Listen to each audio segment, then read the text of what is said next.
So there's this hiking trail close to the school that I go to. It's about 2 miles to the top, I think, and it has a beautiful view over the entire valley. So my friends and I went up one Saturday, and the sun was beginning to set right as we started the 2-mile walk down. Terrible timing, I know, but luckily we know the trail.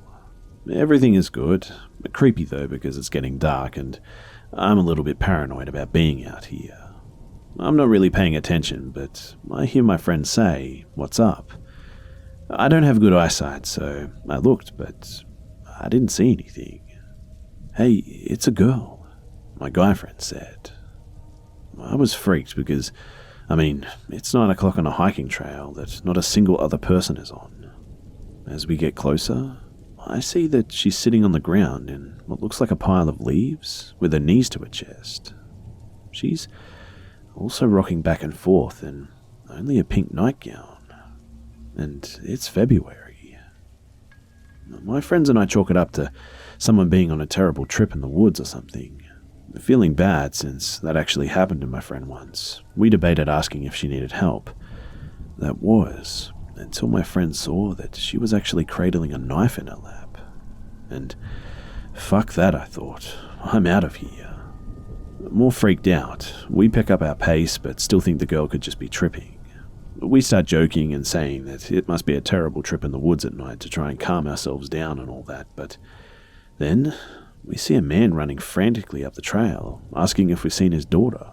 This girl was apparently about 20, not a little girl, although she was dressed like one. We say, no, we haven't seen her because we were freaked the hell out, thinking that we may have just seen a girl who escaped a kidnapper or something. As you can guess, we just ran the rest of the way after this. Unfortunately, where we were parked, there wasn't a single other car to call and give a license plate number to either. But we did call and report what we saw, and they searched, but we never heard an update.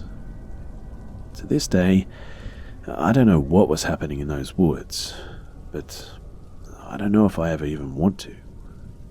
By the way, there was no cell service until we got to our car, and we saw the girl when we were about a mile from our car, and it was almost pitch black, mind you. We had no way of being able to continue to watch her because it was just way too dark. We were also a group of 2 female and a male with nothing for self-defense unless we were able to find something.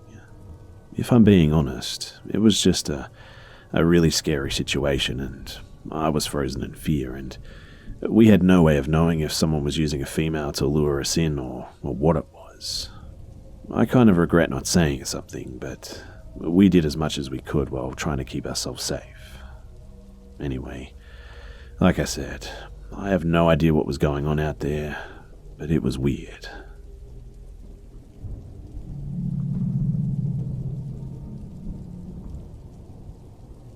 So a bit of backstory first.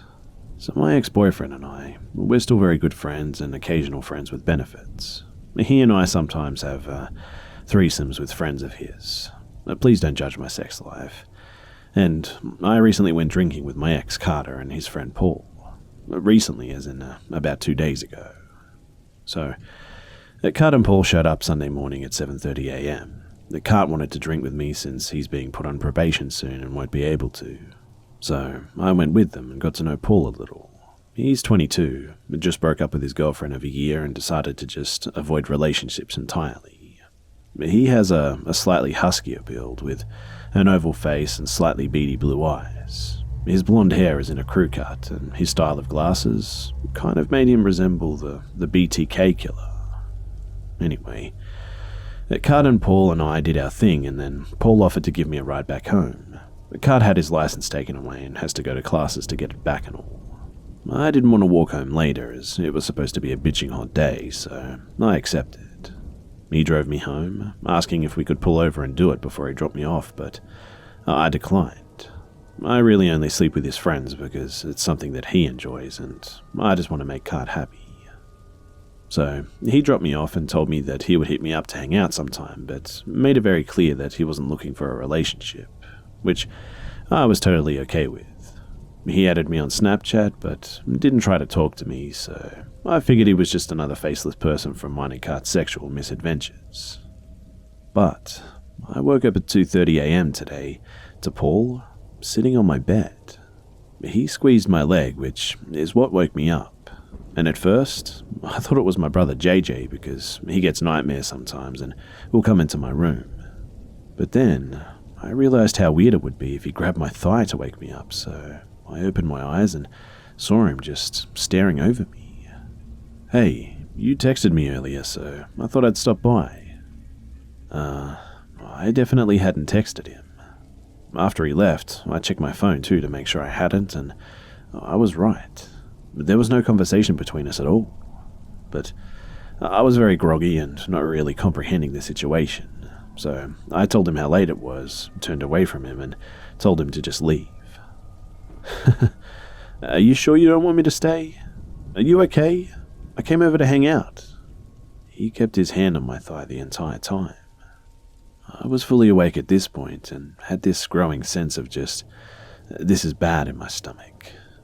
I repeated that he needed to go, and he finally stood up, telling me to call him tomorrow. I grumbled, "Sure, whatever, dude, just get the hell out." He stood there for a minute and then asked me to walk him out to his car. I told him no, obviously, and he asked me if I was sure I didn't want to walk him out. He was, oddly, pretty insistent on it too, but I told him that he just needed to leave now, and I need my sleep and I have to be up at 6:45. I heard him start walking down the hallway and my chest finally relaxed a little. That is, until he came back in. "Hey, there's someone downstairs, so I really need you to walk me out, okay?" I was mad at this point. Paul had interrupted my sleep, broken into my house, and now he had the audacity to demand that I walk him out of the house that he just broke into. "Paul, I'm not getting out of bed. Just go out the back door. Nobody's going to say anything to you, okay?" He got the hint, and I heard him walk downstairs, and I heard the door shut. I waited about a half an hour before going downstairs and made sure that he was gone, and made sure that the doors were locked too. I told my aunt when she woke up at around 4 what happened, and she told me to come and get her next time. I also texted Carter about what happened, and I don't want to tell my dad or uncles what happened. I don't want them to blame Carter, but I know I have to. What happened tonight was just so weird, especially with how normal Paul was acting about it. For a minute there, I thought I was overreacting and that because I'm a bit of a slut, that Paul was allowed to do this or something. But my aunt pointed out that no normal guy would do this, and it's not mine nor Cart's fault. I'm going to ask JJ to sleep in my room tomorrow, just in case Paul comes back.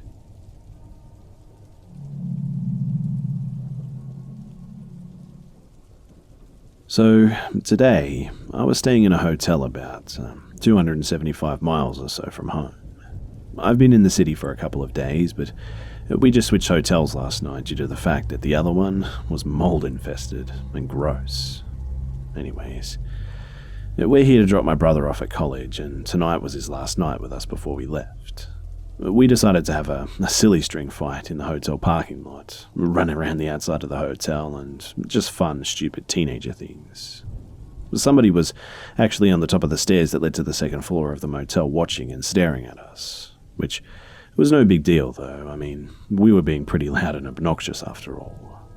But my brother and my mum left to bring my brother back to his dorm room, and I decided to stay behind at the hotel room as all I had been doing for the past 3 days was riding in a car, and I just needed a break. And I was on the phone with my friend, Adrian. So I was just talking to Adrian when, all of a sudden, someone knocks on the door the same exact way that my mum does. We have one of those silly little secret knocks. I was about to swing open the door per usual, as I was 99% certain that it was my mother, but something just told me to look out the peephole for some reason. And the person standing outside my hotel room door was the same person watching us earlier on the top of the stairs. Now, I'm very paranoid, so obviously I just didn't answer the door. And I started freaking out and talking to Adrian quietly, and the person yells, "Open this fucking door," and starts banging harder on the door. I sit there just talking quietly to Adrian for about 5 or 10 minutes. and then slowly walk back up to the door and go to look through the peephole, when all of a sudden this person slams their body weight against the door and starts viciously shaking the handle. At this point, I text my brother on Snapchat at least 30 times to come back to the hotel. He says they're about 10 minutes away and just to sit tight and that he's coming back. He does, and by the time that they get back, the person is gone. After everything that's gone down, I'm still pretty shaken up by this. Last night too, I went to the front desk as we were leaving to go take my brother back to his dorm. I decided to go with him when they come back to the hotel and told them if anyone asked for a keycard to my room to not give it to them, as with this motel, they don't require any ID or proof of being in that room. You just have to ask for the key to the room number and they apparently just give it to you. And apparently, my paranoia paid off, because according to the front desk clerk, the same person came and asked for a key to my room. I'm not sure what would have happened if I would have opened that door or if they would have managed to obtain a key to my room, but man, I do not want to find out.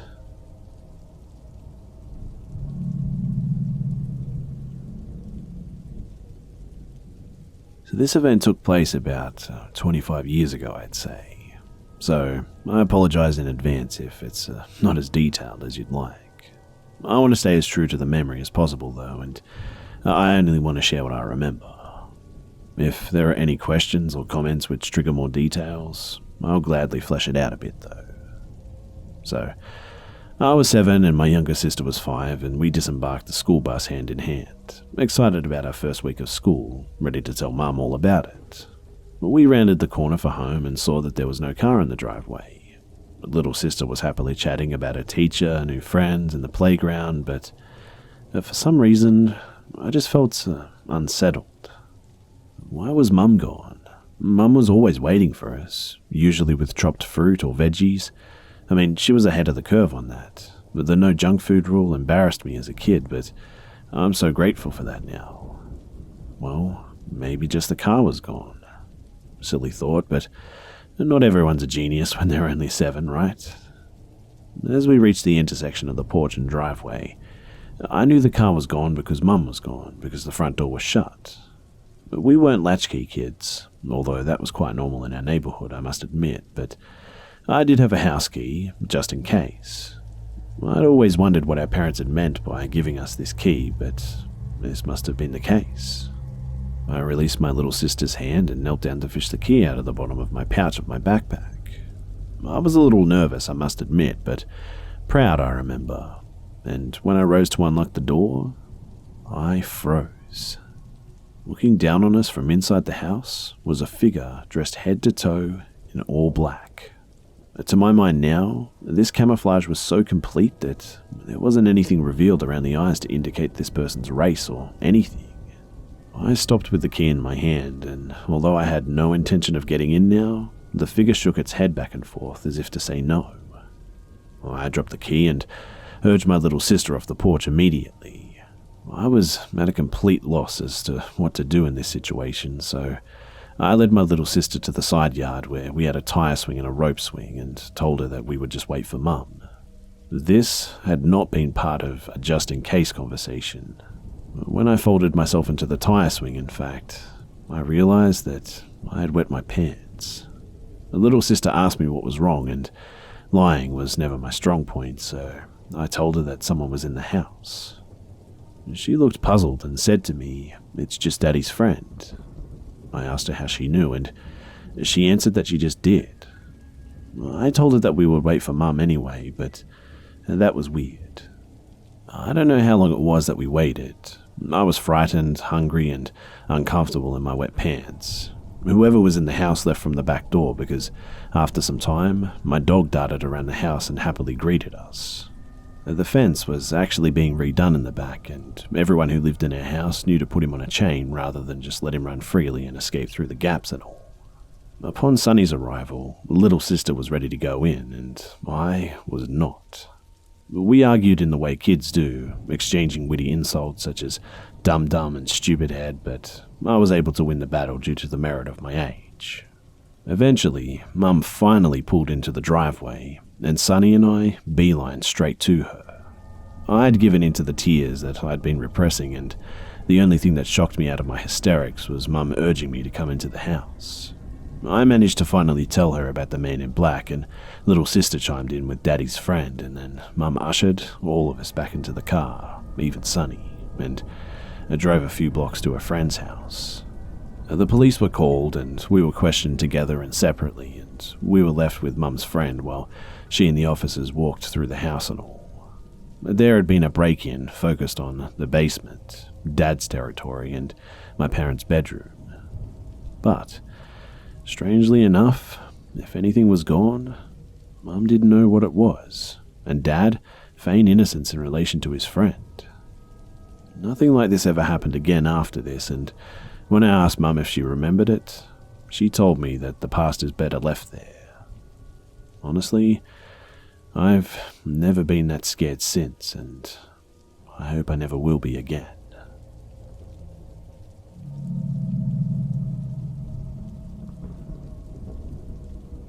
This is something that happened to me just a couple of months ago. So, I love Facebook, I love memes, I love talking to new people, I love long comment sections, all that stuff. But that being said, I never give away personal information such as where I work or live, and my birthday info is private, so on and so forth. I've made quite a few friends that I don't know personally, in fact, but agree with or had really good discussions with. So, after commenting back and forth on a friend's post for a while, it was no surprise to me when Tyler messaged me. It started off fairly simple. I mean, we just talked about the post that we commented on, how do you do's, common interests, all that type of stuff. I was honestly excited to have a new friend, and he seemed pretty interesting, and we had a lot in common too. I'm not a beauty queen or anything, but I let him know after about half an hour of casual conversation that I was taken happily. I enjoyed his friendship, but it wouldn't lead into anything more since I'm going to get married next year anyway. He seemed a little upset, to be honest, but respectful for the most part, which was good enough for me. I told him good night, went to sleep, and thought nothing of it. The conversation continued for a few days, though, and he started to get a little pushy if I didn't respond immediately, and told him that I was very busy, so I may not always answer right away, and he apologized for that and told me that he's just bored and lonely. I started to put a little distance between us, though, because he didn't really back down, but I didn't want to completely give up on my new friendship because I hated the fact that he was so lonely. One day, he randomly messaged me saying that he wanted to have me in his arms, though. I immediately nipped that in the bud, reminding him of my relationship and telling him that if he didn't stop, then our friendship will be done because I respect and am loyal to my fiancé about anyone else. And he immediately lost his shit, messaging me saying that he didn't care about my fiancé, making threats towards him and all that stuff. I stopped messaging him after this and selected to put his messages on ignore. He could still message me, but it wouldn't go to my inbox anymore. I made a post about it too, and a friend of mine commented and said that he had done the same thing to her, except he knew where she lived and would show up outside of her house, in fact. At this point, I freaked out and went to see if there were more messages from him because she told me that he was bad news and I should call the police if any threats were being made. And this is where the shitstorm really began. So he had messaged me over a dozen times, different things. It started off kind of taunting me for not answering, and then moved into him messaging me about some asshole who cut him off as he was driving too slow for his taste or something. Then to him saying that he was going to shoot the guy, and it would be my fault because I made him so angry by ignoring him. I messaged him telling me to just leave me the hell alone and stopped replying for a while. But he started messaging me and narrowing down where I live. And that really freaked me out, as I'd never told him where I lived or anything even remotely close to my house.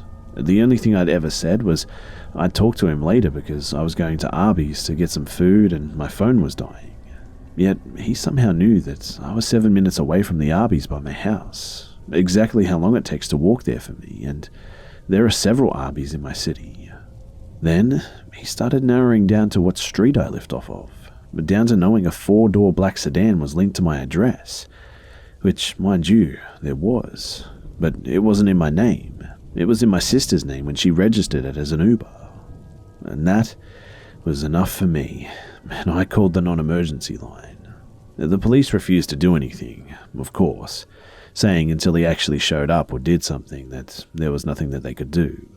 Never mind that he was sending me pictures of dead people and saying that he was going to be my family and was narrowing down my address and all. But unless he actually showed up, I was pretty much screwed. All I could do was apply for a protective order, and so I did. Tyler kept messaging me though, so I told him that there was a protective order in place and he needed to leave me alone. He responded with there was nothing that could be done until he was served and signed it, which, to be honest, was true. My fiancé is actually in IT and has a cousin who's pretty tech-savvy as well, and they managed to get the last couple of addresses Tyler had, but the police couldn't find him at either of those. We had license plate numbers and addresses and full names and birthdays, yet he seemed pretty much completely untraceable. Strangely enough, though, he actually stopped for a while, but the day of my court case to have the PO extended for 2 years, he started up again. My fiancé actually filed criminal charges for the threats that he made, and he said that someone could come shoot you in 15 minutes. His last known address was actually a 15-minute drive away from my house, which was really creepy too. I've spent the last couple of months completely afraid, and he was actually arrested and served finally. I think he was speeding or something, and it turns out he has a history of this. Multiple charges, all dropped and dismissed of course, but he's done it to a couple of my friends who showed up to my court case for the criminal charges. They dropped everything from felonies to a misdemeanor disorderly conduct charge, with 12 months suspended jail time depending on his behavior because they couldn't prove that it was him and not someone else behind the keyboard. Especially with me never seeing his face in real life before this court date, even though I had 2 people who had received messages from him and seen him face to face as well. Anyway, currently I can't sleep and the slightest noise wakes me up panicking, and it's been just hell for my family. I just really hope that this whole thing ends soon.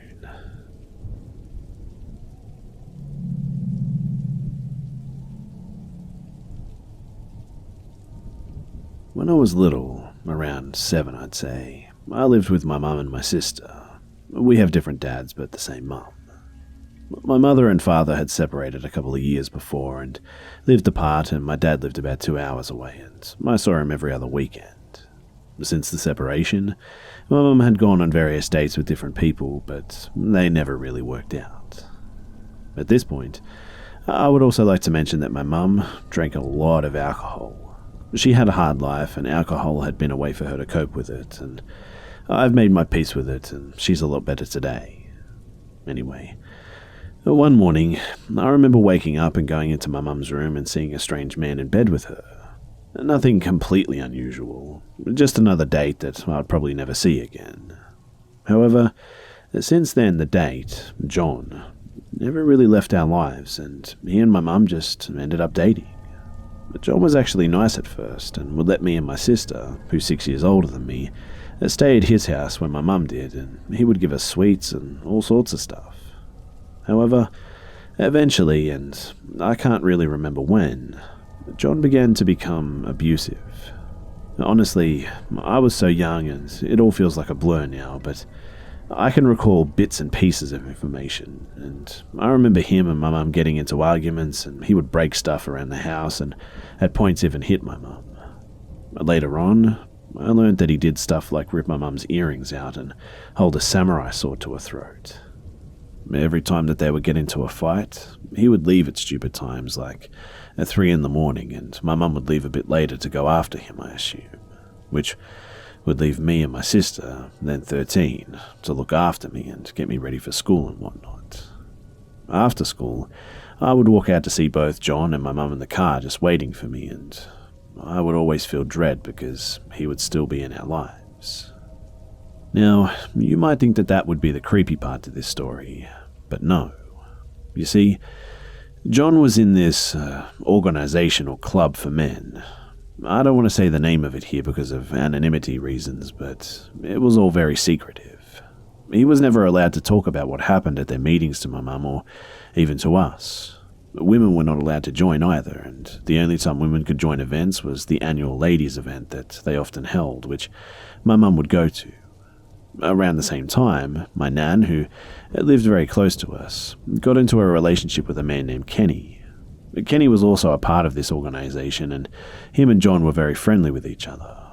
And my mum strongly believes that Kenny and John actually knew each other before they knew my nan and my mum. Kenny was also very abusive towards my nan, to the point that once he knocked her tooth out. Kenny and John's friendship all came to an end one night, though, when my mum and John were visiting my nan and Kenny, whilst me and my sister were visiting our dads. What my mum remembered was that she was offering to make Kenny a roast dinner for tomorrow. She then went to the toilet, and when she came back, she heard the conversation between Kenny and John became heated.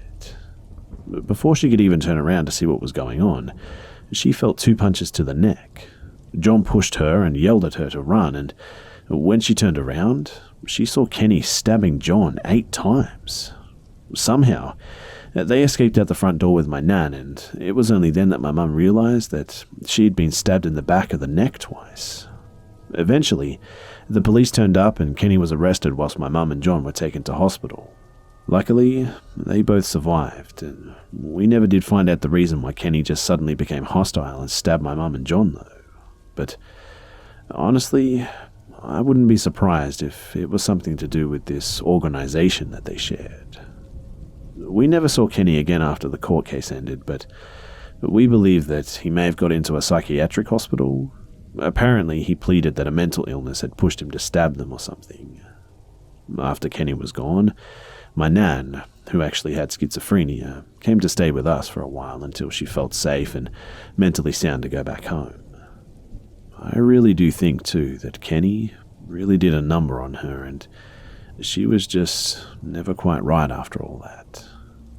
Now, despite Creeper Kenny being gone, John was still around, which didn't make life any easier. He made life hell for us, in fact, constantly getting angry, hitting my mum, getting angry at me and my sister. On one occasion, I remember I dropped and broke a pot of mustard on the floor, and I remember my mum and I just kind of froze because we were so terrified at how John would react. My sister, being a bit older than me, she remembers a lot of the creepy things that she caught him doing, such as sitting on my bed one night when I was at my dad's. When she asked him what he was doing, he said that where else would he be? My sister walked into my mum crying once, and she asked what was wrong, and John literally said to a 16-year-old that her mum was just sexually assaulted. He made me and my mum go for walks at midnight around the neighborhood if we made him angry. My sister can't remember why, but she once was so terrified and upset at John that she ran out of the house barefoot and ran all the way to her dad's house, which was about a 10-minute walk away. When she arrived at her dad's house, John was already waiting there and said, "I wanted to make sure that you were okay." And that really messed with my sister because she left the house before John did, and she sprinted to her dad's house. The only way that he would have made it there before her was if he ran too. My mum became very strange and weird during this time with John too, doing things that she never had done before, as if she was having some sort of mental breakdown or something. At the time, we believed it was just because John was abusive and because of the alcohol.